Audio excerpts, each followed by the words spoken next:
باللہ من الشیطان الرجیم پناہ مانگتا ہوں میں اللہ کی شیطان مردود سے۔ بسم اللہ الرحمن الرحیم شروع اللہ کا نام لے کر جو بڑا مہربان نہایت رحم والا ہے۔ ان اللہ کان علی کل شیء شہیدا، یقیناً اللہ تعالی ہر چیز پر گواہ ہے۔ اب آئی ہے وہ آیت، اصل میں کانٹے دار آیت جو ہے، جو عورتوں کے حلق سے بہت مشکل سے اترتی ہے، کانٹا بن کر اٹک جاتی ہے۔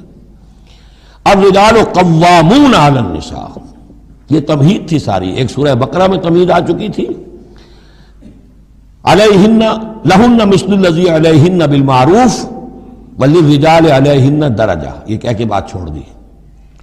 آگے آئے لا تتمنوا ما فضل اللہ بعضهم علی بعض، اور مزید اس کے لیے ذہنی جو ہے تیاری کر دی۔ اب آ رہی ہے وہ چیز جو چبھنے والی چیز ہے۔ الرجال قوامون علی النساء، مرد عورتوں پر حاکم ہے۔ یہ میں ترجمہ زور دے کر رہا ہوں۔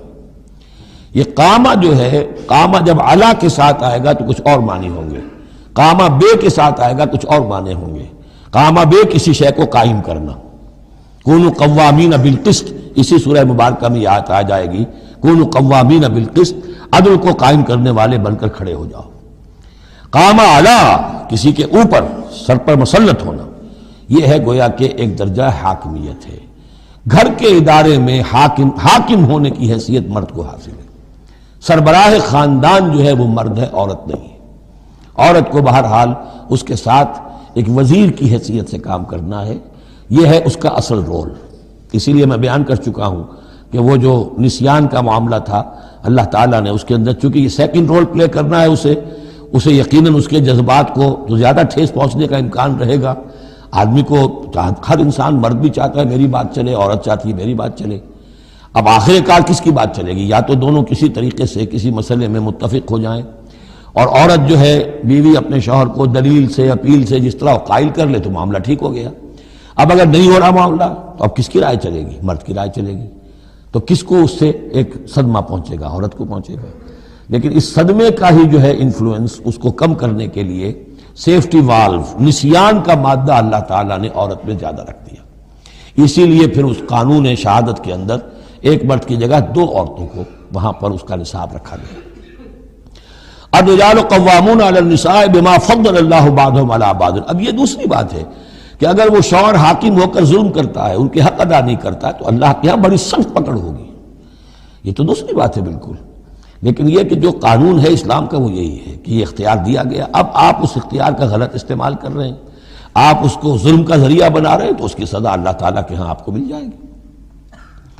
بما فضل اللہ بعضهم علی بعض، بسبب اس فضیلت کے جو اللہ نے بعض کو بعض پر دی ہے، وبما انفقوا من اموالہم، اور بسبب اس کے کہ جو وہ خرچ کرتے ہیں اپنے مال۔ اب دیکھیے یہ خرچ کرنے کا معاملہ اسلام میں شادی سے شروع ہو گیا۔ شادی مرد کی بھی ضرورت ہے، عورت کی بھی ضرورت ہے، لیکن مرد مہر دیتا ہے، عورت مہر وصول کرتی ہے۔ تو جو خرچ کرنے والا ہے اب اس کی ایک حیثیت دوسری ہو گئی۔ پھر گھر میں اس کا نان نفقہ پورا جو ہے، اس کا خرچہ، اس کی ذمہ داری، اس کو سپورٹ کرنا شوہر کے اوپر ہے، تو اب وہ مال خرچ کر رہے ہیں۔ بما انفقوا من اموالہم، فالصالحات، تو نیک بیویاں کون ہیں؟ جو کہ ایک یوں سمجھیے قرآن کے نزدیک ایک عورت کا جو اچھا کردار ہونا چاہیے، ایک خاتون خانہ کی جو بہترین روش ہونی چاہیے، وہ یہاں 3 الفاظ میں آئی ہے۔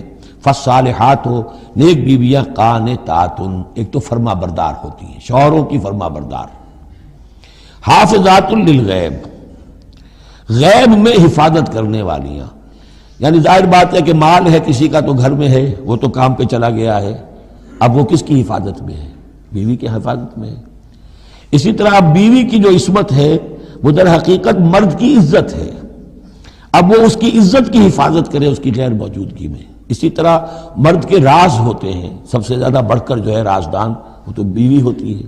تو 3 اعتبارات سے حافظات للغیب، حافظات للغیب، غیب میں حفاظت کرنے والیاں، حفاظت کرنے والیاں شوہر کے مال کی، شوہر کے رازوں کی، اور شوہر کی عزت کی۔ بما حفظ اللہ، اللہ کی حفاظت سے، حفاظت ہے تو اللہ کی، لیکن جیسے رازق اللہ ہے لیکن کام تو انسان کو کرنا پڑتا ہے، رزق کمانا پڑتا ہے۔